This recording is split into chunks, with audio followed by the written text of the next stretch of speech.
Facebook তাদের নতুন একটা আপডেট নিয়ে চলে আসছে। আর এই আপডেটটা অনেকই চমকপ্রদ। আমি যদি আপনাদেরকে একটু বিস্তারিত করে বলি, তা হচ্ছে অনেকে আছে যারা কপি কন্টেন্ট নিয়ে কাজ করে, অর্থাৎ অন্য একটা ভিডিও তাকে ভালো করে এডিট করে কাজ করে। এখন আপনারা একটু সাবধান হন বা সচেতন হন, এগুলো বাদ দিতে হবে। তার কারণ ফেসবুক এখন একটা প্রোটেকশন নিয়ে আসছে, কন্টেন্ট প্রোটেকশন। ঠিক আছে, আমি জানি না কারা কারা এই আপডেটটা পাইছেন, তবে যারা পাইছেন তাদের জন্য অনেক ভালো হলো।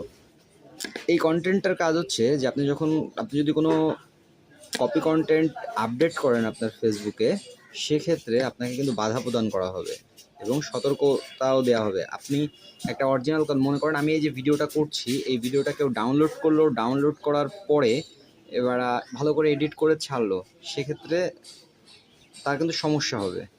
এই আপডেটটা আসলে জরুরি ছিল যে অরিজিনাল যারা কন্টেন্ট ক্রিয়েটার বা অরিজিনালভাবে যারা কন্টেন্ট তৈরি করছে তাদের জন্য অনেক সুফলদায়ী এই আপডেটটা। আমার কাছে কিন্তু আপডেটটা খুবই ভালো লাগছে।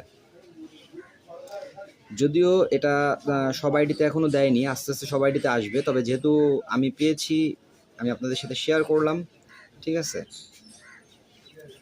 এবং এর বিস্তারিত ভিডিও আমি পরেই নিয়ে আসবো।